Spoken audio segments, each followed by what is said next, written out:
You have fun. Like, is that me on the TVs? Are we live? We are indeed live. Let me put that theme music as much as I love it.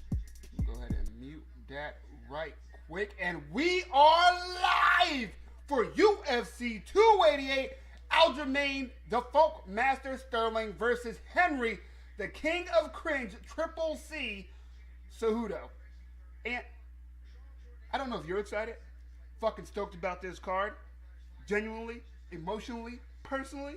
Thank you for being here on this great day of fights. Thank you for having me. No problem. Of course. We're about to get to it. Fight picks coming soon. But first, let's see Chrome Gracie versus Jourdain. A mean motherfucker. I think Chrome Gracie is going to take an L To in get his his return to get to his the ass octagon. beat. Yeah, agreed. He's about to catch some hands.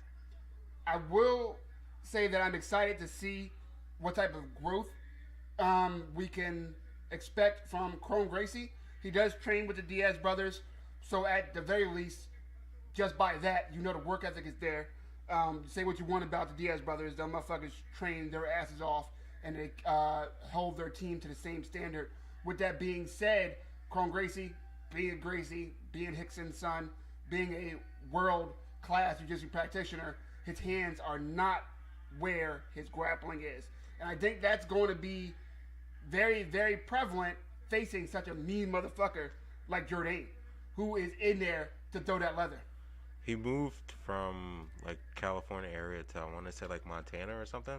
Okay. Does he still train with the Diaz brothers after that? I don't even know. I didn't know he was in Montana. Yeah, I know he had like quite a layoff, like 4 years.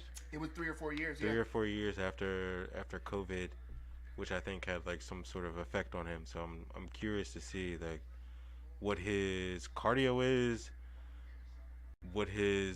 if he throws hands more, if he's still grappling first. And I don't mind, and I think you would agree, don't mind him grappling first. What I don't want to see, though, is for him to have the same striking acumen as he did 3-4 years ago. How much of that changes though with the last name Gracie? like I'm assuming that he has years and years of jiu-jitsu background. Of course. How much of that? How many people is he around that actually helps him build a striking game? That's the thing. That's why I thought it was good that he was training with the Diaz brothers. He's in Montana now, as you mentioned. I would like to know what gym he's training with and who's his trainer. Oh! Clearly. Already putting it on him. Clearly, he can't handle the jab. Yeah. So the problem with that, because I don't want to just be here talking shit on Chrome, right? Mm-hmm. The problem with that is as soon as Jourdain landed, Chrome's feet stopped moving. It completely stopped moving. And he didn't have any head movement. He just ate a 4-punch combo. It landed on the arms a little bit, but that was just from the fact that Jourdain didn't expect to be landing those hits when he threw them. He kept his hands up, but he wasn't using any head movement. Like you said, he wasn't blocking those punches with his hands. He wasn't using his feet to pivot out. It was just stand still. He's getting bullied right now. Yeah, he is getting bullied. You can tell that he's entering into range without moving his head off the center line. It's moving right. Look, that's why he just ate that uppercut. That uppercut landed clean. If this is Chrome, then he's going to eat that uppercut to death this fight. I fear that he's just a jiu-jitsu fighter. Like, I mean, we're watching it. Yeah. We're watching it. I like Chrome. I like his demeanor. I like that you could tell he's got, even though he's from such a respected family like Gracie, you want to be able, it's not like he's talking down to anybody, right? It's not like he's asking for anything. Oh, that right hook was clean. He seems like he's ready to fight for everything, but he's got right grit now, to him. He's not like he's That's not a quitter or anything, but it doesn't seem like his skill level matches this pool that he's being thrown into. Uppercuts. Yeah, uppercuts. That hook was clean. And when Jourdain pushes off, there's no pivot or movement for him to get in position to either. He's chasing Jourdain in a straight line as well.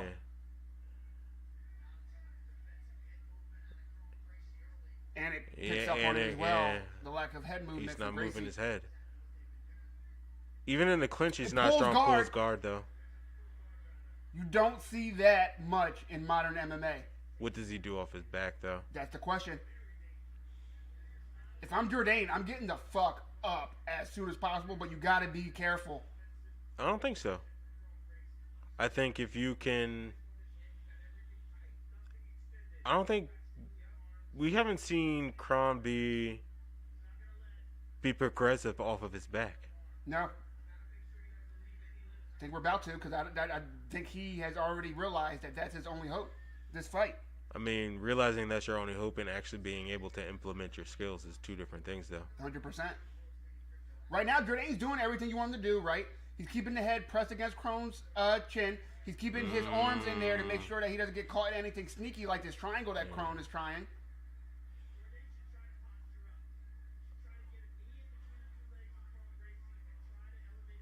He's not fighting his hands, though, at all. He's not being very offensive in his guard, which could be worrying. Who, Jourdain? Jourdain. Yeah. He's worried. He has a Gracie wrapped around him right now. He's got his head tight to his chest, but he's not doing anything with his hands. He's not doing any damage, which could be... There we go. He was just waiting move out. to get the fuck out of there. That's smart. Let him up. The butt scoop. Yeah. As we've seen the Diaz brothers do before. At what point does the referee say, like, get up? Oh, okay. Kron gets up. Yeah, I don't think he'll play around with that too long. No. You got to allow them to at least go for it. He needs to implement that jab. He's got it there. Jourdain is reading that uppercut is landing. You would think that he would utilize his jab more to implement the... Jourdain? Jourdain. You would think Jourdain would implement the jab more to utilize that uppercut a little bit better. He's got an underhook, pivots out, gets to the middle of the cage. If Kron can't figure out how to cut the octagon off, you know what?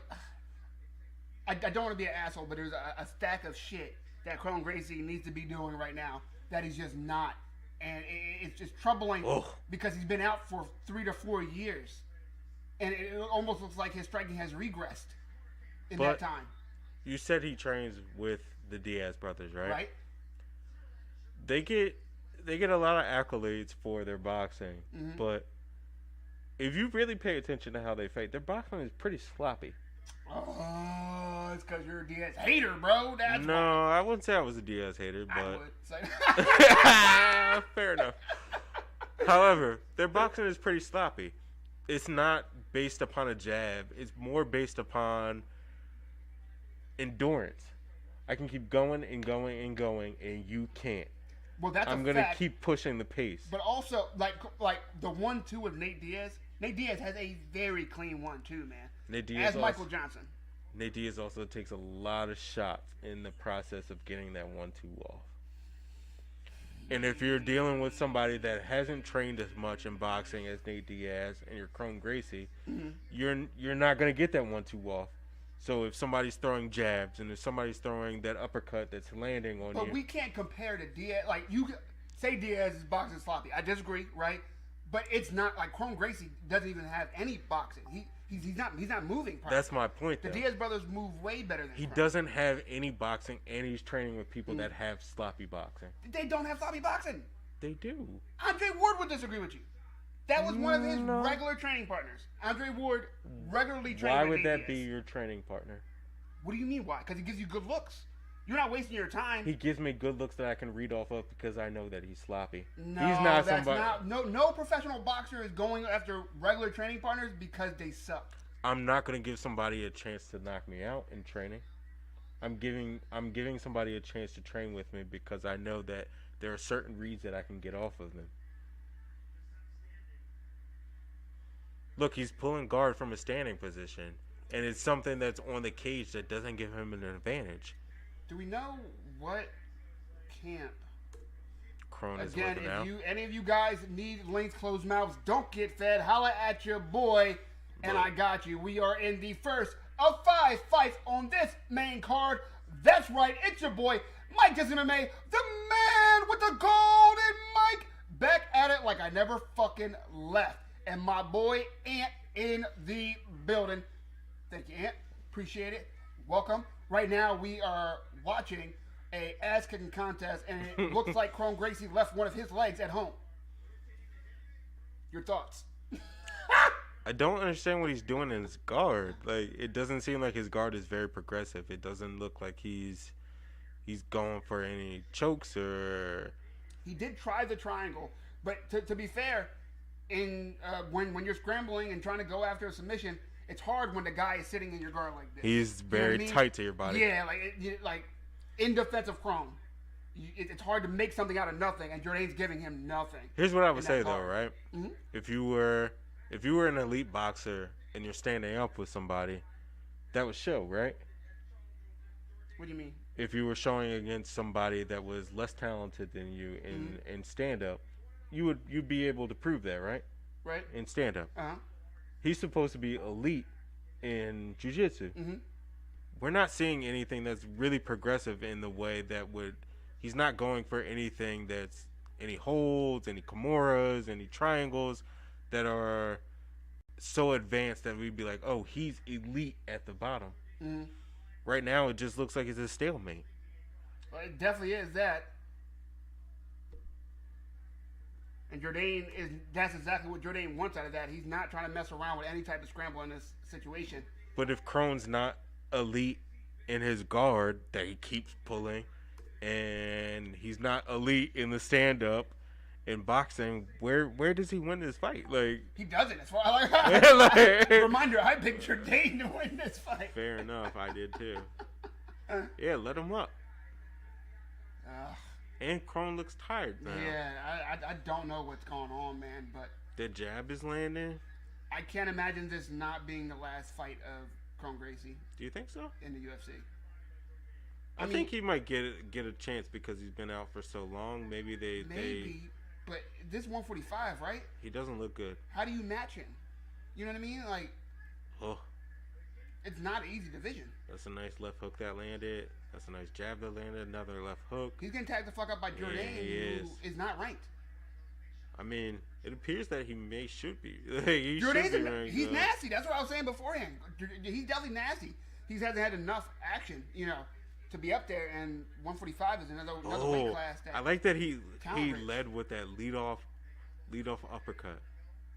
Something you were calling for in one of the previous fights. Bro, more UFC fighters should use that. Oh, that was a nice little right hook. Nice little right hook. Oh, that left uppercut is there. Let's see what he does with the grappling. Now he pulls guard again. What does he Joe Rogan. Yeah, he's upset now. What does he do with his guard, though? It doesn't seem like it's any progression in his guard. He feels comfortable off of his back, but he's not doing anything off of his back. Jourdain's too tight. He's not. Just like Joe Rogan said, it's control. It's not about like being progressive off of his back. It's more so I feel comfortable here. I would like to see him at least attempt a sweep. I don't even know if I want to see him attempt a sweep, but like I want to see him go for something. This isn't looking good for Chrome. There's a lot of questions for Chrome Gracie. I'm gonna look that up. Where the hell does he train at now? I don't think he's a UFC fighter. Like, that's what I'm saying. Yeah, like I think jiu-jitsu may be his game. I don't see UFC or mixed martial arts in general being something that he can advance in. But it's crazy. Like, I've seen him fight before and be like, oh yeah, this kid good. Against what competition though? Around the same level as Jourdain, unranked, but kind of known. Like, who did he fight? Cub Swanson. He fought Alex Caceres. It's Jourdain. It's not like we're talking about Aldo or something like that. Okay, so I'm not saying Alex Caceres and Cub Swanson aren't competition, right? Right. But at what point in their career are they in? You have to also analyze that as like, where are they at in their careers to where... I would understand that if Jourdain was like top 10 fighter or something like that. But I'm saying like this is a regular UFC guy. What does top 10 mean in the UFC? Though? I would say a coin flip, Alex Caceres versus Jourdain tomorrow. Alex Caceres looks great in his last couple fights. Him versus Jourdain, I think that's a competitive fight. So if you heard Alex Caceres, Jourdain versus Jourdain versus Gracie, you'd be inclined to say that the Jourdain Caceres fight was more competitive than the Gracie Jourdain fight. That's exactly what I'm saying. I'm saying Caceres is comparable level to Jourdain, and I've seen Crone look decent against Caceres. That's what I'm saying. I'm saying 4 years out, Gracie wasn't on the level of Caceres to begin with. There was a hand difference. Gracie's ground game, it doesn't translate to MMA. I'm just saying I've seen Gracie in the octagon before. Like, this is the first fight that I've seen Crone Gracie, and I'd be like, this kid doesn't belong in the octagon. That's not true, though. For me it is.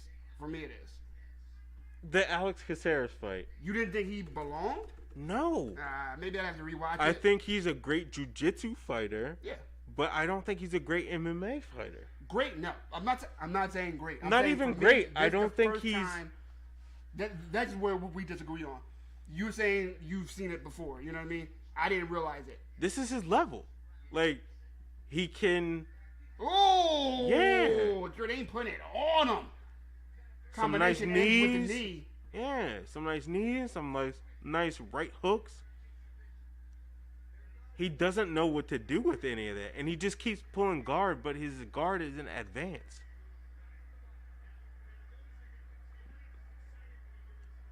The Jersey crowd is booing him. Yeah, they're not happy. They're not a very smart crowd, though. Yeah, he submitted Alex Caceres. And that was 4 years ago. Come on. What? I'm saying that fight I saw, and I'm like, oh, this kid got talent. The Cub Swanson fight, he lost, but I wasn't like, oh, he doesn't belong here. That was actually a war. That was a fun fight. At what point was Cub Swanson in his career? No crazier than Jourdain right now is what I'm saying. Jourdain isn't an all-star. I think Jourdain's mean. He's good. He's here, right? But Jourdain's not a world beater. He's not a world beater, but he's also not a guy that's been through the ringer that's taken a whole bunch of damage either. For sure. I think that makes a difference. Look, I'd favor Jourdain versus Cub Swanson, but I wouldn't be like, oh, Jourdain fighting Cub Swanson? Cub Swanson's crazy. I don't be a fight. I don't think he would run him. At least 4 years ago. Yeah. Cub Swanson today needs to stay where he's at. But that's what I mean. Like, 4 years ago, yeah, that would be an argument. But right now, if you're talking about Jourdain Cub Swanson, he's in his prime, whatever that may mean. Agreed. He's not taking a whole bunch of damage.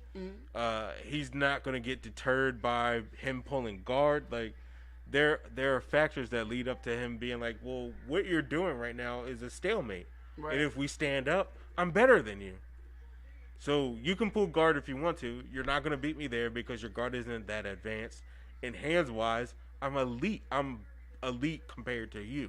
Yeah, this is what we can both agree on is this is a horrible showing for Crone Gracie. He doesn't look good. I don't know how you bounce back from this. I don't think he does. I don't think this is his game. Like, you may be... I think Crone Gracie is an example of you may be great at jiu-jitsu, but jiu-jitsu talent doesn't equal you being an MMA fighter. Yeah. That's why you don't see it all the time. I mean, we can count how many world champions in Brazilian Jiu-Jitsu had actual world title contention. You know what I mean?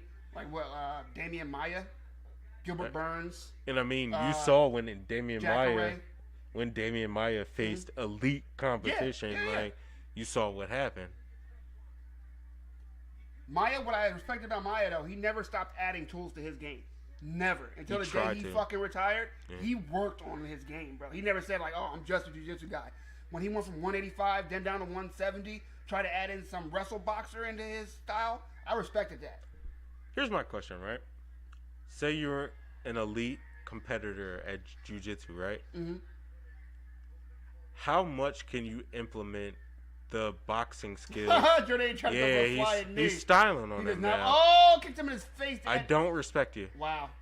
How much can you implement into your game as far as boxing is concerned to be a challenger in MMA? I don't think that's one of those things that you can learn later in your career to be able to progress in MMA that would make you an elite fighter. I think that's something that you need to implement at the beginning of your game. Mm. Jiu-jitsu, I think you can jiu-jitsu, grappling, wrestling, I think that's something that you can implement later on that can at least nullify your opponent's. Learn enough of it. Yeah, you can learn enough fair. of it. I think boxing, you need to have a base in boxing first to be able to be elite in the rest of the stuff in MMA. I'd say for me, it comes down to what they're trying to do and how they're trying to do it. Because we see people with wrestling first backgrounds that never truly become like elite strike. Like look at Ryan Bader, right? Ryan Bader was a wrestler, right? Ryan Bader, he's at it striking, but no one's like, oh, Ryan Bader is goddamn, he got hands. You know what I mean? Like, no one knows Ryan Bader for how good his hands are. What weight is Ryan Bader at? But what he's trying, you said what? What weight is Ryan Bader at? Light, heavy, and heavy. 205, right? Mm-hmm. So if Ryan Bader transferred into 205 in the UFC, he was. No, I'm saying now because he got dropped. Well, he's old now though. That's you know what I mean. But like, what I'm saying is like if you transfer him into the UFC right now, where would he be as far as rankings are concerned? Top 10. Would he be a champion?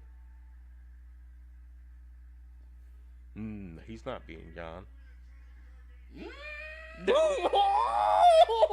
That's a hot take. I'm not saying that he beat him, but I'm not saying that it'd be an impossible.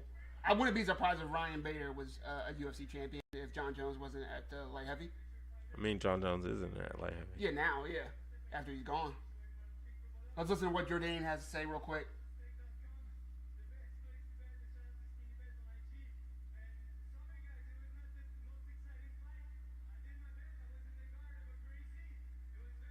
Yeah, I agree. He said it wasn't exciting. I was in the guard of a Gracie. I didn't want to fuck around and find out. I respect that.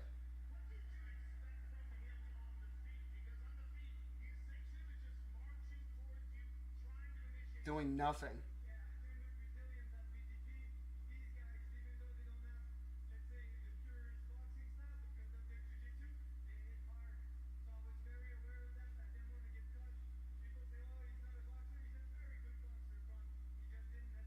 Giving them a lot of respect. I think it's always smart that when some of the dudes, well, there's a few dudes that take the approach, I'm going to just keep complimenting my opponent, whether I beat the shit out of him, whether I don't, whether I think he sucks, whether I don't. Because then it's like, yeah, this guy's this good. Guess how good I am. You know what I mean? I think it's a good setup. How do you think that advantages them as far as, like, what's next for them in their next fight, though? I feel like a lot of times you can compliment the guy that you're fighting, but that doesn't necessarily advance you as far as what your next fight is. No, for sure. For sure, there's never a guaranteed way of what to say after a fight, you know what I mean? But I do like that people carry themselves that way. Demetrius Johnson is one of those guys. He's always complimenting his opponents all the time. That's fair. What the fuck is that supposed to be? Oh. Yeah, I didn't know who the fuck that was. The way they put the camera on her, I guess she's somebody. Oh, Here Kevin we go, Holland. Kevin Holland. I was about to say something crazy. Kevin Here's Gastelum. Kevin Gastelum. I was about to say something crazy. There we go. Jersey to building. Jim Jersey. Miller. Let's go. That Frankie. So Jersey, he got Lyme disease. Frankie and his little That's boy. Sam Alvey sitting in front of Frankie Edgar? Yeah, How the fuck did Sam Alvey get better seats than Frankie Edgar in Jersey? Because it's got John face. Yeah, clearly. That's that bullshit. Rosenstruck back. Almeida is a young killer, dog. That's a good fight. Yeah. Johnny Walker, Anthony Smith. That's a good Oh, fight. all right. Daniel Rodriguez and Gary. Oh, that whole card is fire, bro. Angela Look at that Hill. shit. Your girl, Yes, Angela sir. I Hill. love some Angela Hill. First, Mackenzie Dern. bro, Ooh. all those fights are fire. That is a great fucking fight night. That is a good card. It sucks that cards like that won't get the recognition that it deserves because it doesn't have like super huge names on it. Yeah. But all of those are solid. But that's fights. a watchable ass Yeah. card. Like, That's that's a fan card right there. Yeah. Daniel Rodriguez versus Ian Gary is going to be fucking ridiculous. That's a dog. good fight. Those are some tough motherfuckers. Yeah. Ian Gary's a savage. He's coming for that division. Those are solid fights. Mr. Russia. Yes, sir. John picked Lopez to win, as did you. I want him to knock Lopez's haircut straight. The swoop guy. The worst fucking haircut I've ever seen. He's got a swoop and a mullet. This guy's eyes outside. You want me to go get him? If you don't mind. I got you. Get your boy, yo. He knows what's going on. We are getting ready for the second of 5 fights on the main card. That's right, it's your boy, Mike Gets MMA, the man with the golden mic. Back at it like I never fucking left. You heard me? We are here for UFC 288, Aljamain Sterling versus Triple C Henry Cejudo. This is going to be one of the, I hope, most exciting 135 title fights that we've seen in quite a while, and I really do mean that. What a fucking matchup. Both are grappling first style fighters. Both have power. Both have finished people with strikes, but I'm not going to give up the pick just yet. What I will do is get into the next upcoming fight. Womp, womp, womp, womp, womp. This guy, the latest motherfucker. Yo, you lucky I don't turn this camera on you right now, dog. I was like, let's start at 10. He's like, bet I'll be there 10:40 and I'll text you. What's going on? Worry about all that. What's going on, bro? Fuck that is. Nah, get out of here, bud. They don't want to see you. Trying to be professional. Mavzar, not even going to try to pronounce that man's last name out of respect to him and his heritage. Against Diego Lopez. This says his record is 0-1-0. There's no fucking way that's correct, right? But anyway, the fact that that man has a mullet in the front and the back at the same time that swoops to the left pisses me the fuck off. I hope that Mazar puts the Dagestani handcuffs on Lopez and makes short work so that I don't have to watch that stupid ass haircut of Diego Lopez any longer than I must. You understand me? I know that was a little personal. But do you see his fucking haircut? Do y'all see his haircut? I know y'all see that shit. Like, come on. As I get these stats ready, boom, that's there. If you need links, closed mouths, don't get fed. Holla at your boy if you need me. Damn, you ain't bring that pizza, Zai. What's up, bro? You supposed to share?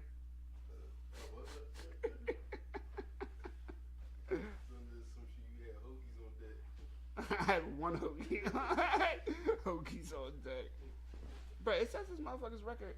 Yeah, nah, that was wrong. UFC, that's why I stopped putting the UFC. I used to have one of these windows with UFC website, but the UFC website fucking sucks. It's garbage.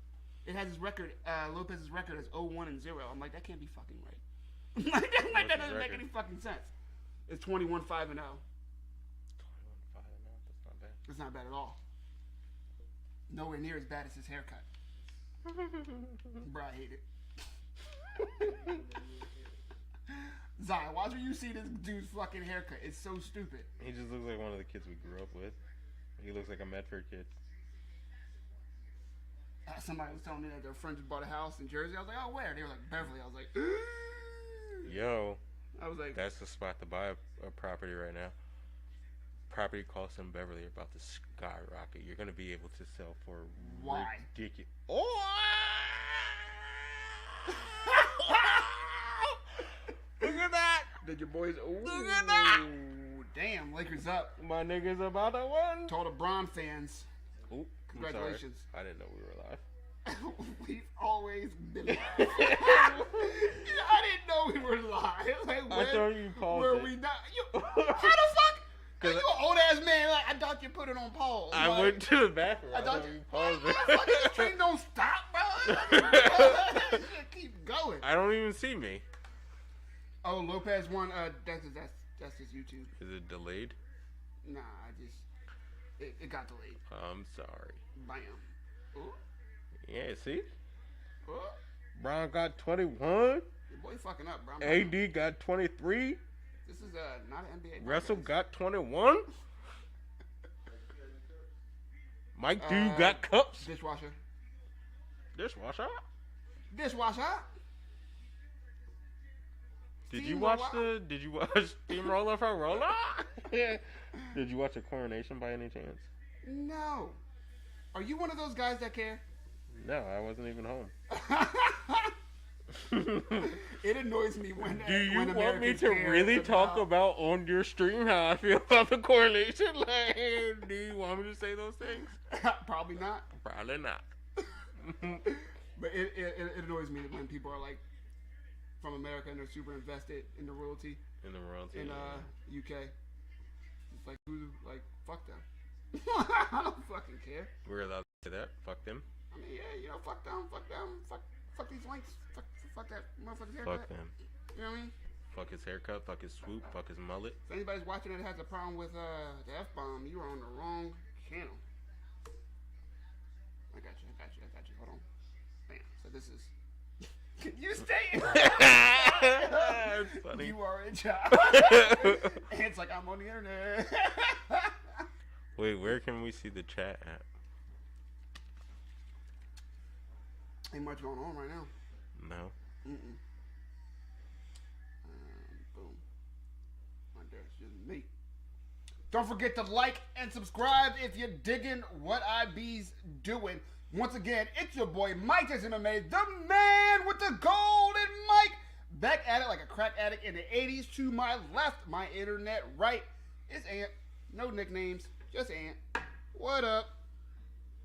Let's fucking go. I am psyched for this fight, if for no other reason than to see the death of this haircut, bro. Like, it's gotta go. It's gotta go, The bro. death of the swoop. Dog, I don't understand. Like, someone really, like, went to the barbershop and said, hey, yo, fuck my shit up. And the barber was like, I got you. Here's what I would think, though. As a Jersey representative, you would think you'd be okay with the swoop by now, because that's our high school heritage right there. Yeah, nah, fuck those kids. If I went to school with you and you had a swoop, I never liked you. Never gonna get it. Yes. Never gonna get it. You guys didn't know I could sing like that, right? Yeah, you're welcome. Be grateful. Everybody just logs off. Like, we're good. Who do you got in this fight? Oh, I mean, without your bias. No, I got Maswar. That's what I had before. Really? Mm-hmm. I think he's gonna grapple the fuck out this kid.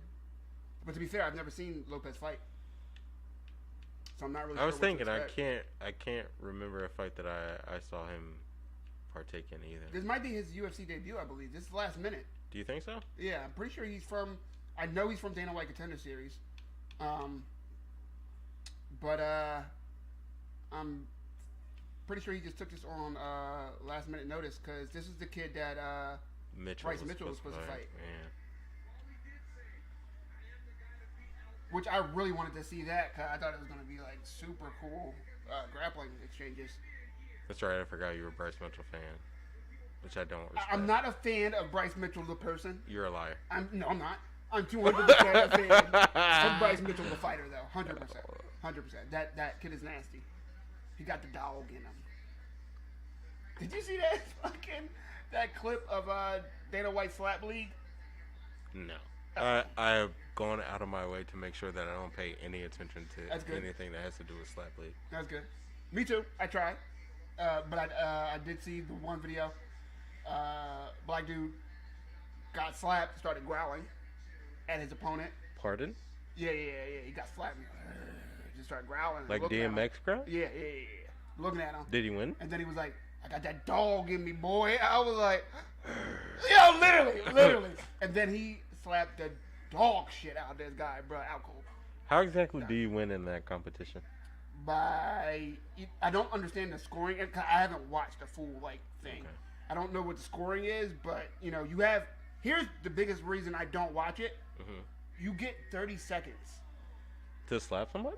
No. After if you get knocked down, you get 30 seconds to get back up. 30 seconds to get back up and get your shit together. I mean, most people can get up in 30 seconds. That's why I don't like it. That's allowing somebody to take way It's too allowing much someone damage. who's concussed Yeah, to take 30 way too seconds much. to get up. Like, you know how many motherfuckers if you gave most UFC fighters 5 seconds, half these fights ain't gonna be over when they're over. You know what I mean, we just Like, saw a fight where exactly. somebody had 5 seconds. I'm That- okay. Yo, like, we've seen people get waken up by falling, on the ground, and their head hitting the ground so hard that it wakes them up. Like, I don't like that shit. I mean, the camera can't see this, but can we talk about Zai being soft and not being able to handle a certain amount of tequila? Got more mixer than liquor. Yeah, buddy said I need more ginger beer. Drinking tequila like this through a whiskey glass. Here we go. He's got a clean fade though. You gotta give it to him. The mullet is The face tight. The mullet is coming back in. The sides are definitely tapered well. Yeah. But It's the swoop that's a problem. It's not the mullet. it's the combination Ooh, of he's both. got a nice right hand though. It's a combination of both. Solid right hand, No, solid low it's like- kicks, calf kick. And 30 seconds in, looks like we have a fight. Oh! Nice right hand for Evalev. He's just throwing. Oh, both men swinging. Let's fucking go. What is this? That right hand for Evalev was nasty.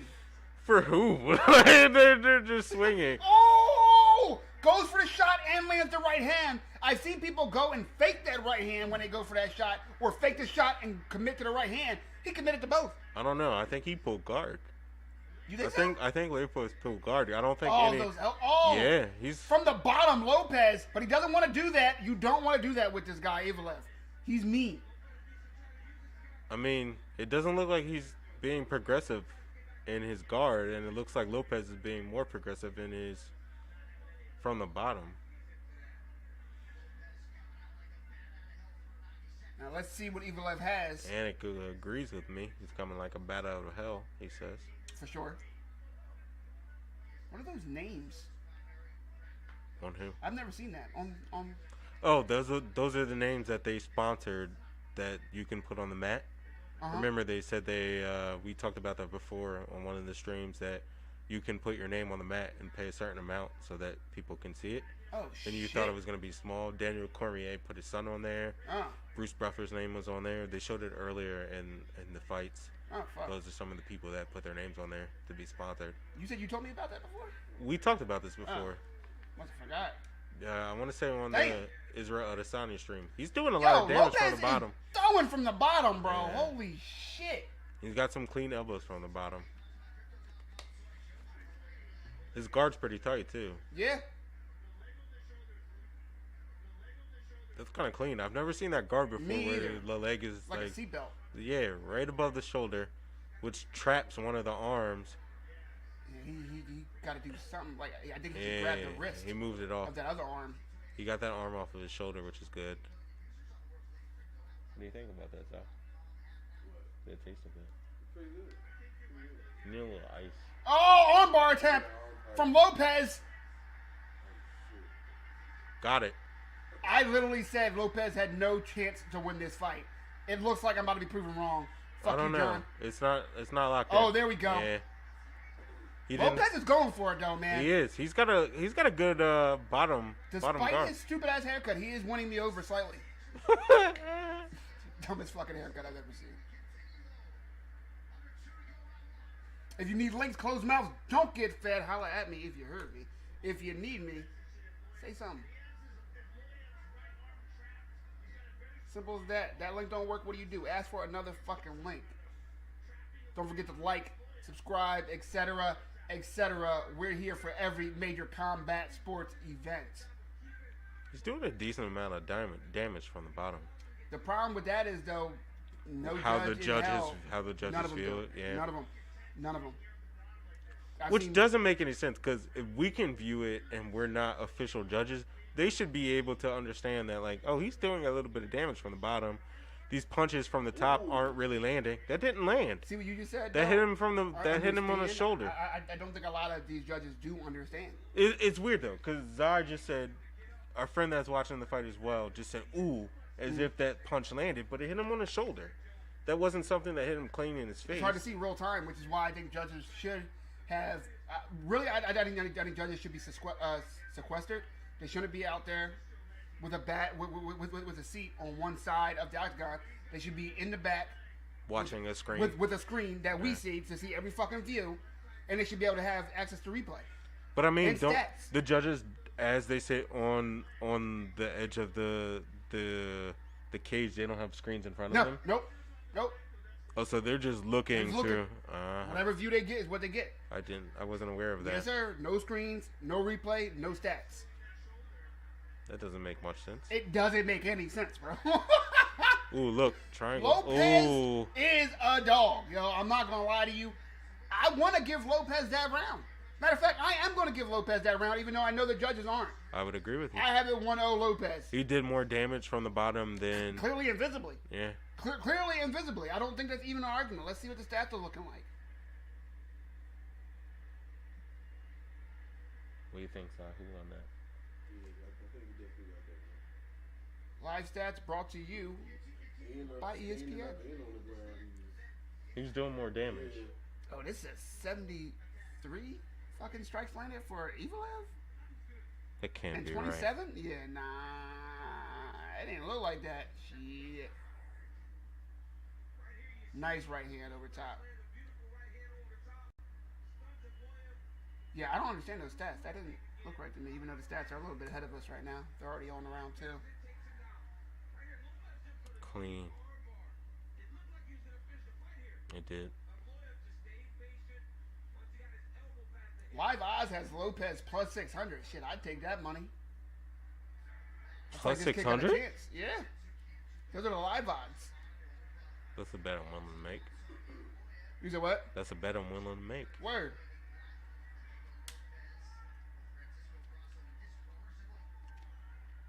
Sean Shaheen agrees with us. 10-9 Lopez.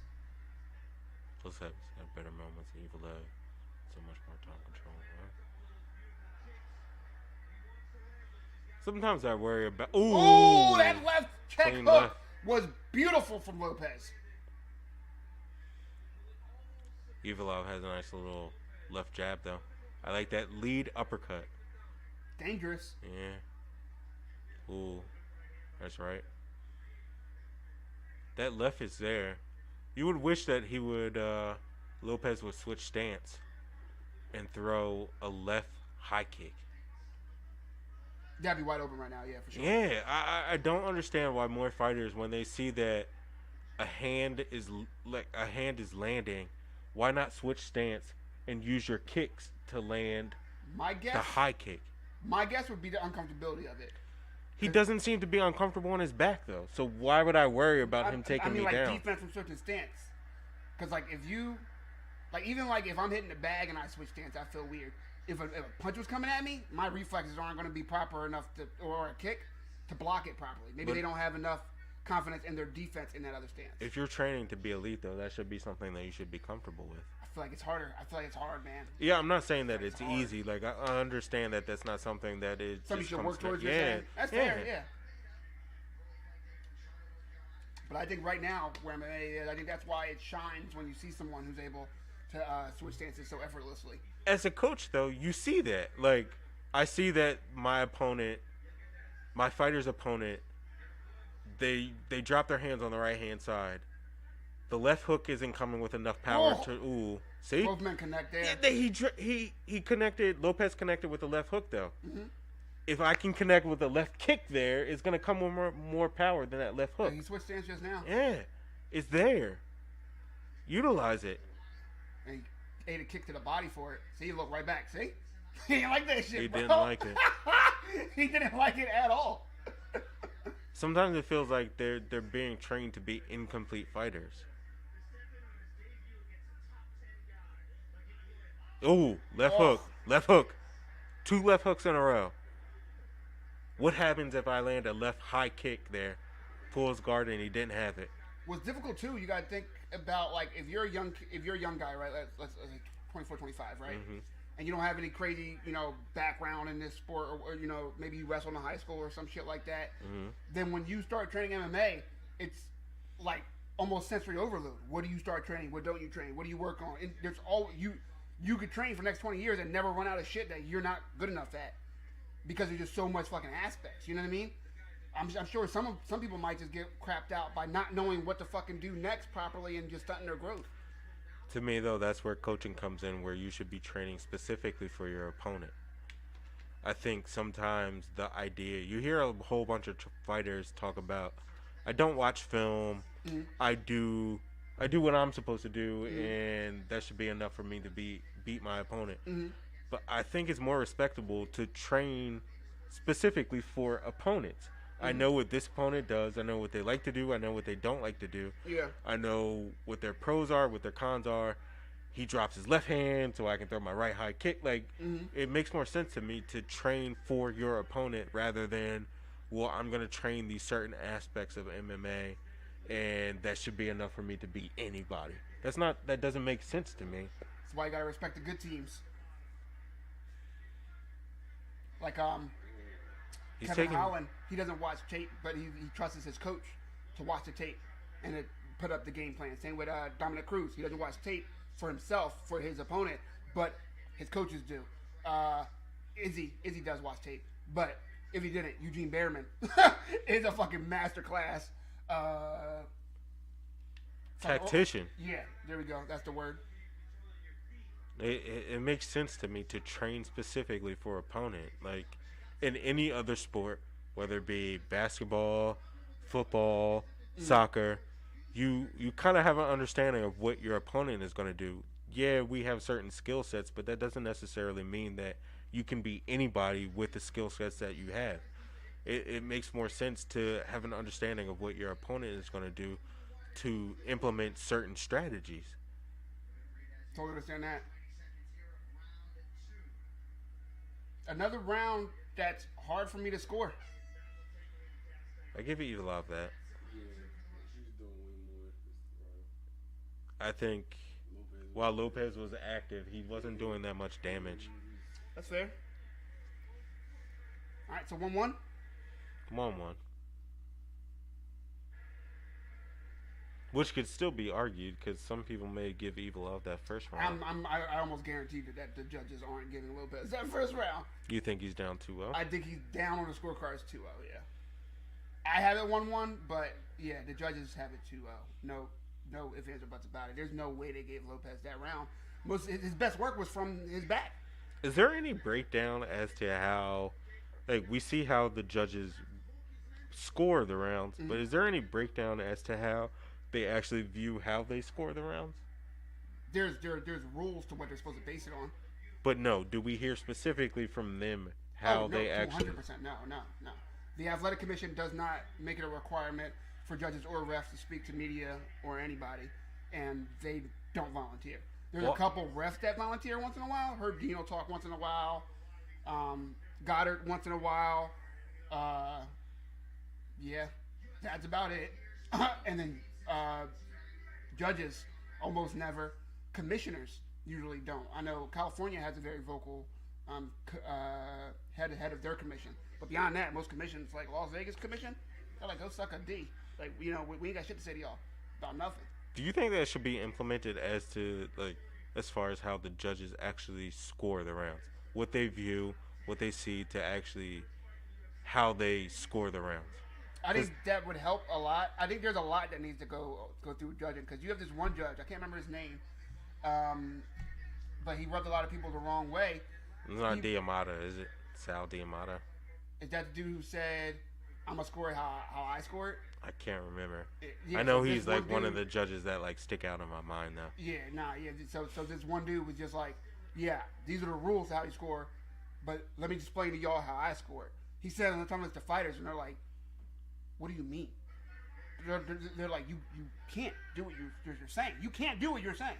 There's a rules that you have to follow to score. You can't just choose that you're the judge that scores how the fuck you choose to score, because how the fuck do I tell my fighter how to win?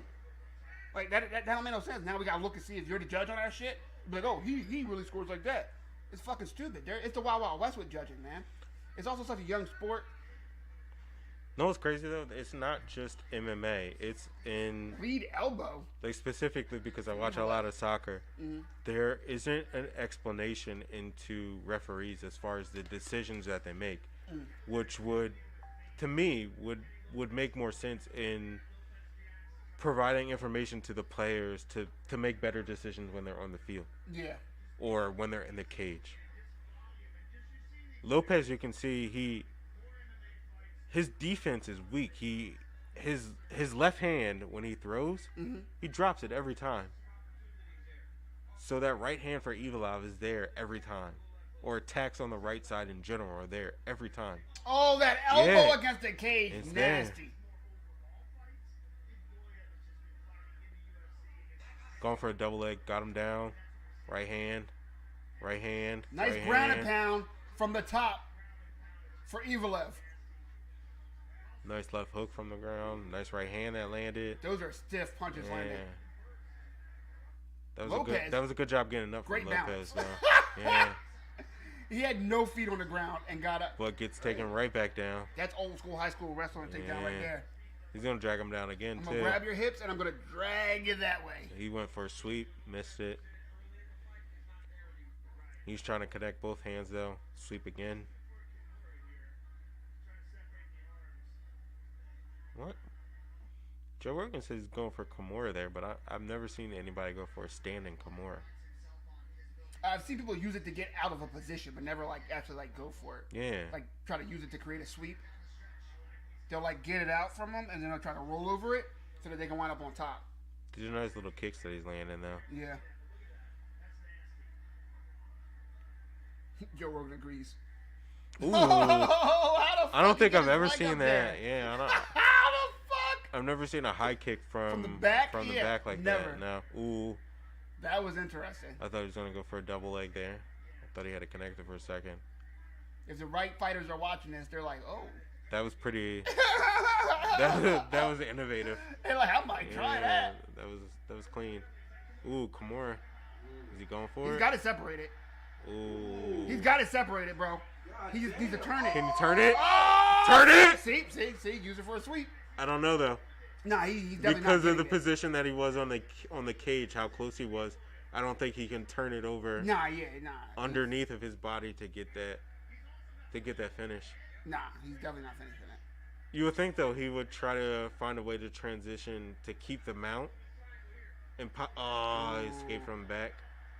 That was clean. Evloev is gritty as fuck. Lopez's back game is pretty impressive though. Yeah, for sure. Ooh. Where did that land? Was that on the body? I didn't see. At that angle. That knee definitely will hit something hard.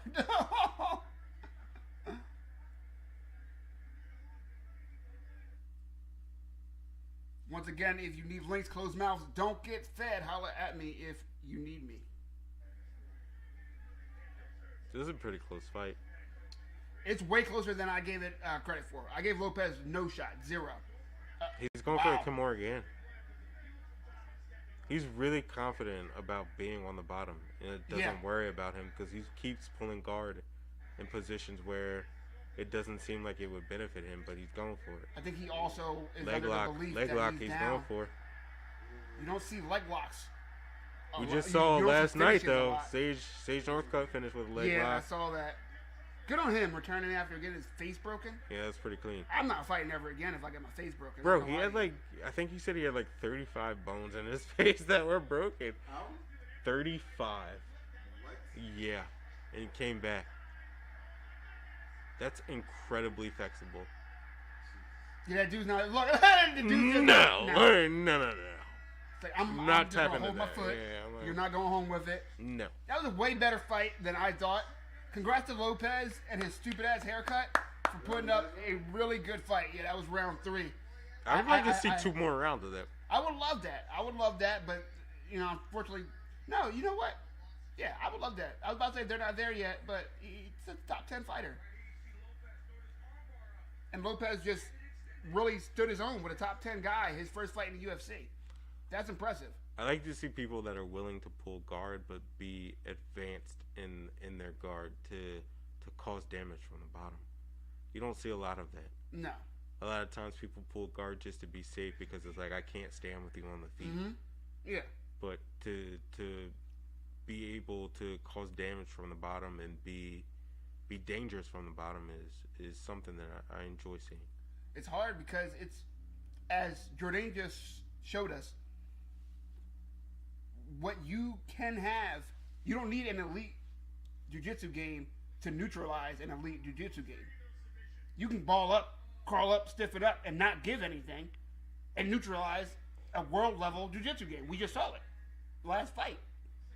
So it's really hard since all these guys are at least decent at jiu-jitsu now, for guys even at Chrome Gracie's level to really do something from the bottom. Do you think that's the case, or that maybe Lopez is just more elite from the bottom than Chrome Gracie is? I'd say it's the first.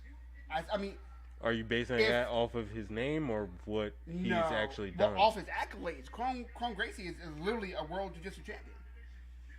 Like, factually, he's one of the best in the world.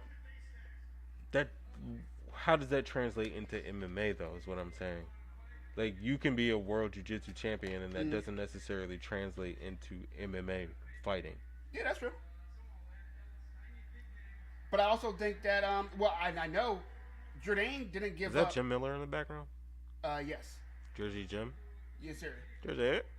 Jourdain didn't, reason why Lopez was able to do a lot of that stuff from the bottom is because this dude was trying to do the stuff from the top. Jourdain was not trying to do anything from the top. No, he's keeping his At head. all. He was keeping his head close to his chest. And as soon as he felt him let go, he got up. That was it. That's fair. He didn't give him anything. Got any more links? My Chromebook doesn't like these. Yeah, I got you, brother. Give me 2 seconds.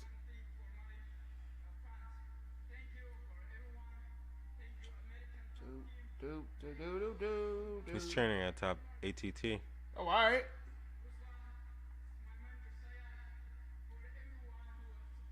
Is ATT, what's his name? From Sacramento. Oh, no. ATT is Florida, right? ATT? Yes, ATT is Florida. Yeah, that's Jorge and them, right? Yeah. Yes, sir. Try that, brother. Well, formerly Jorge. You said what? Formerly Jorge, who is now retired. Bro, I'm still waiting for more to come out about that shit. About his dad? Yeah. Who the fuck he shot? I thought that was clickbait, and then No. it was like, no, his dad shot this guy in both his arms. Like, what? How do you shoot? He shot him in his arms? Arms. Shot him in both his arms. At his son's house, yeah. Which is weird, because really Jorge did like a whole... His last Action Bronson. Huge MMA fan. Is he? Action Bronson. Oh, huge. He's been on Ariel Helwani's show multiple times. I thought he was like a WWE guy. I think that too. And he's a big foodie. He got a show. He has a actual show where he goes around restaurants and shit. Not a great rapper though. No problem, brother. Yeah, I can't even name you one Action Bronson like song like that. Does he even do songs? He's got like he's got like decent songs, but you know. Yeah, nah, I don't know nothing about that. I got a hot take about that, but I won't put it on the chat. Appreciate it. That's funny as shit. You asked Josh Bone. He's the best rapper in the world. Him and Machine Gun Kelly. Yo, I gotta send you this video I sent to Zion John. I was like, this is Josh's top 3 right here or something like that. Was it Machine Gun Kelly in there? there? No, it was these 2 old dudes.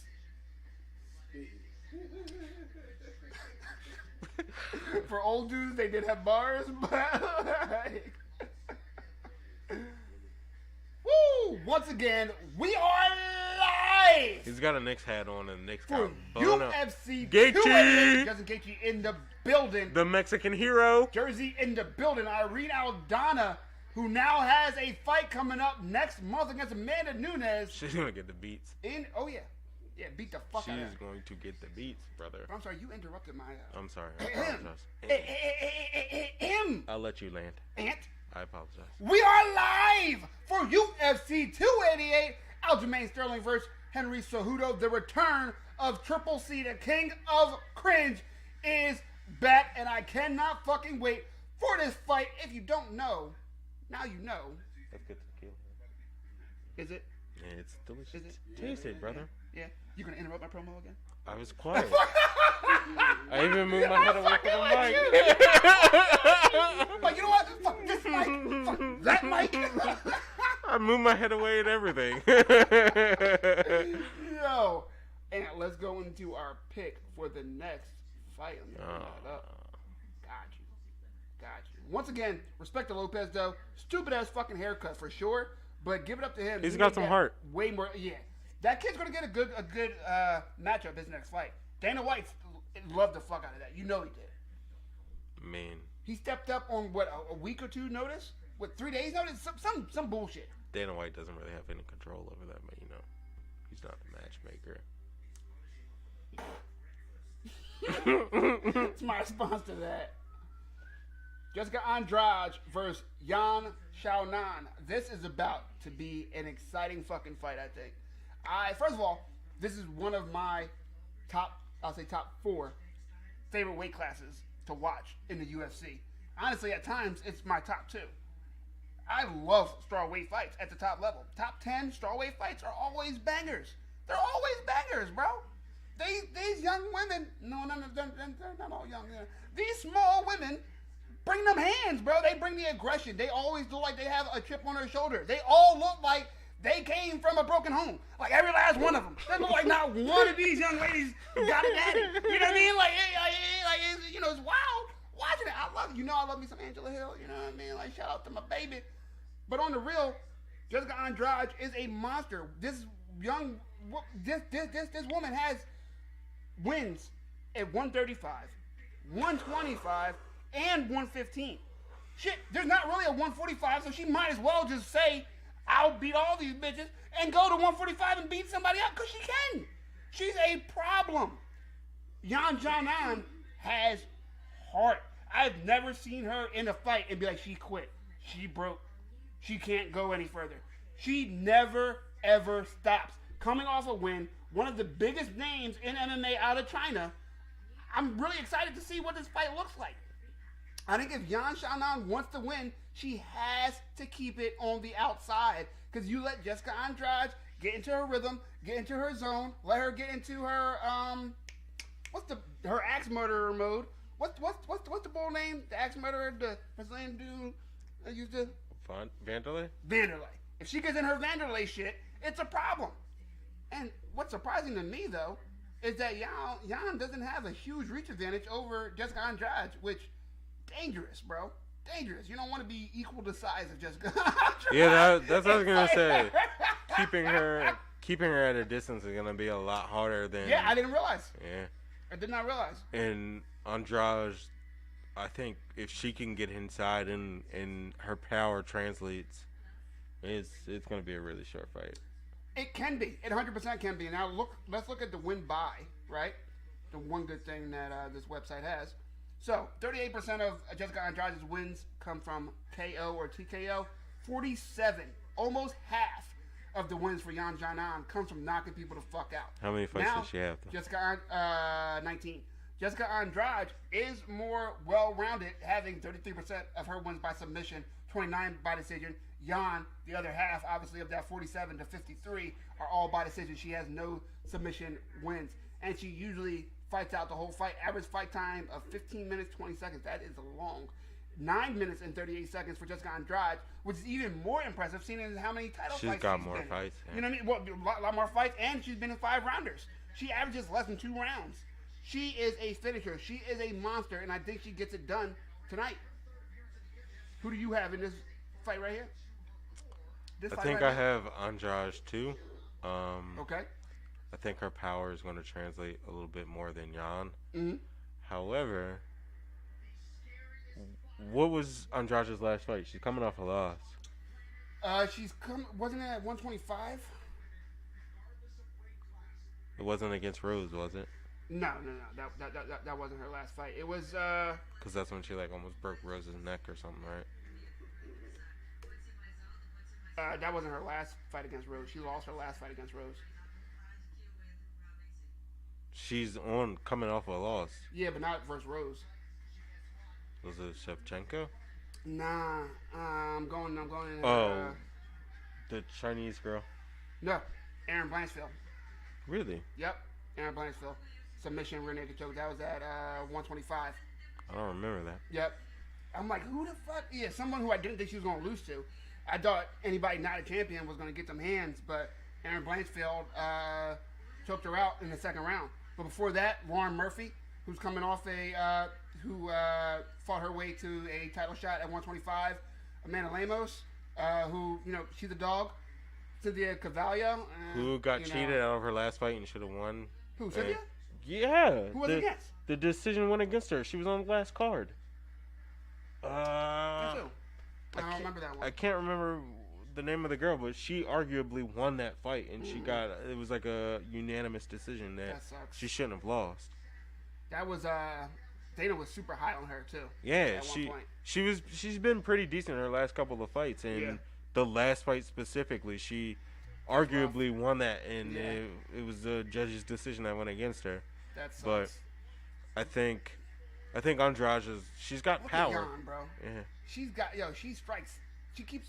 If you notice, she's keeping all these chicks on the end of those punches too. She is. All of them. Oh, you just see it just landing right at the end. Bang! All that power going into it. She punches through them. Yeah, exactly. Beautiful striking. Went over Mackenzie Dern. Let's talk about the impressive wins though from Jessica Andrade. We talked about the Lauren Murphy, blah blah blah. Right? Caitlin Chikagian, Rose Namajunas, Carolina, Tisha Torres. Do you think Carolina is a good fight? I mean, fair. Yeah.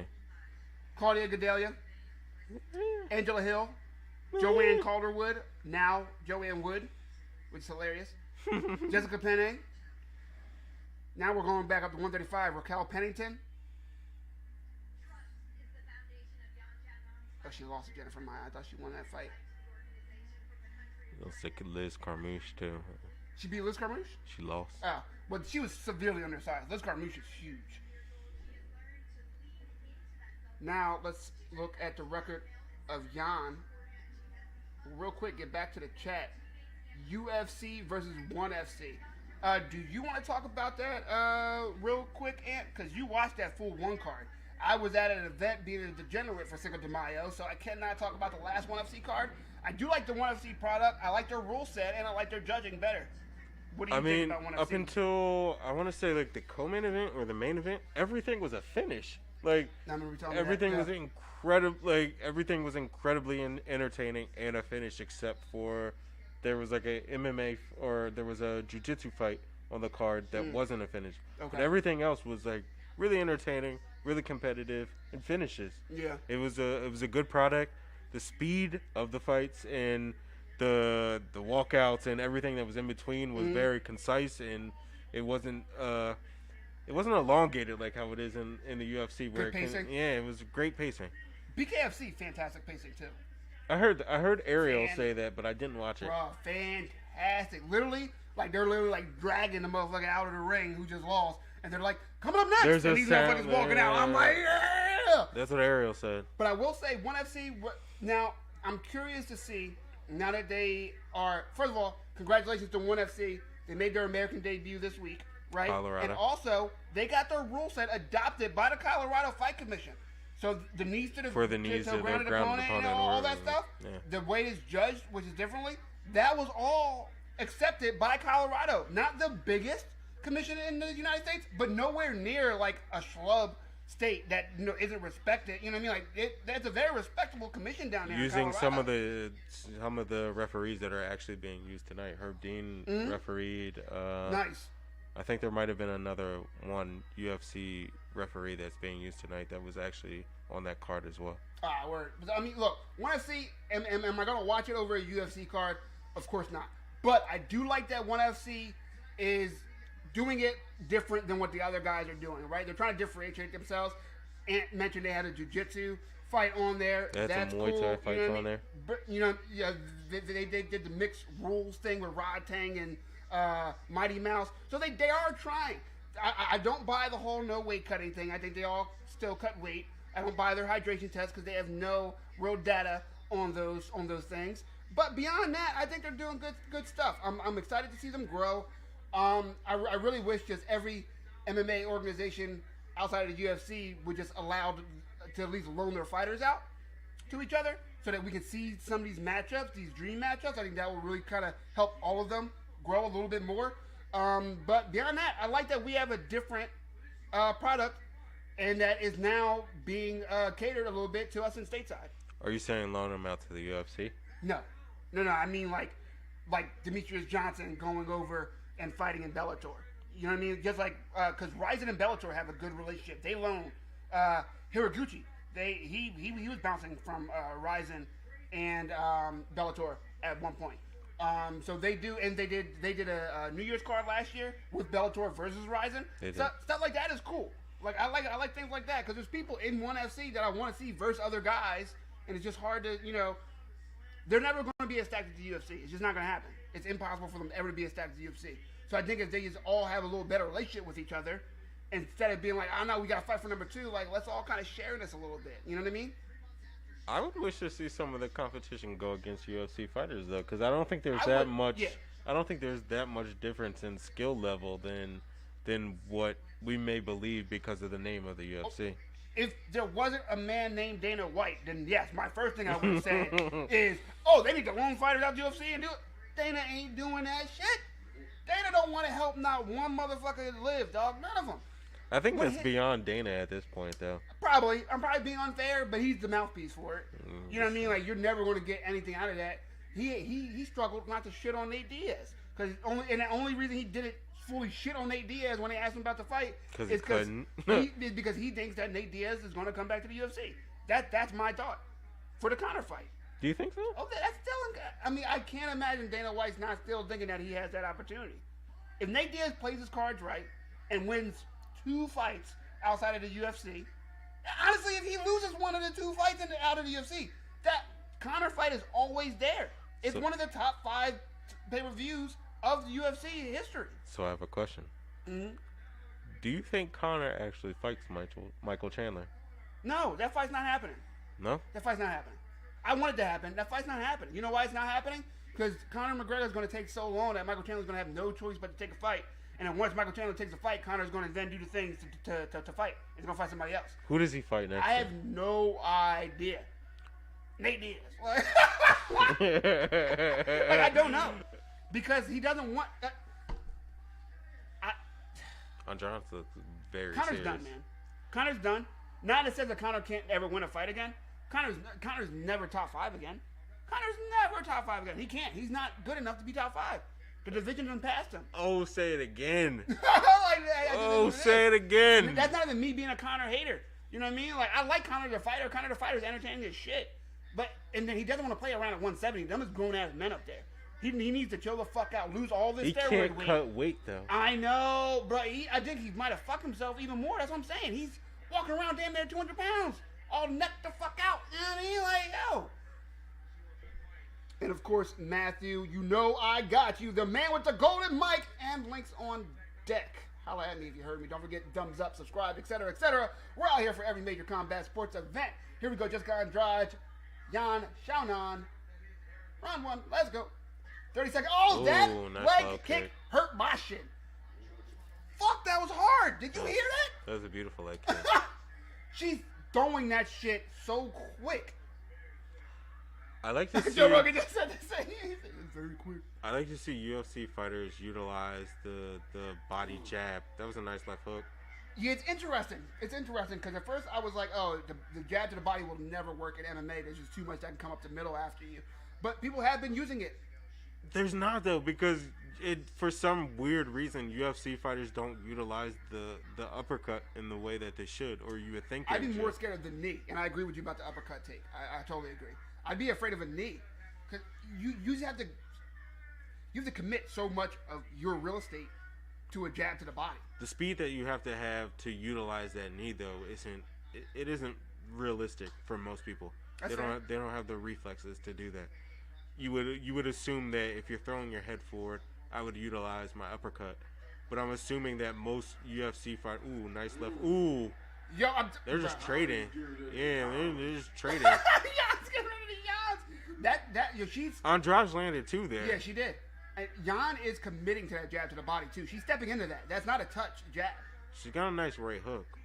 She got a clean right hook. Her cross is what I'm loving.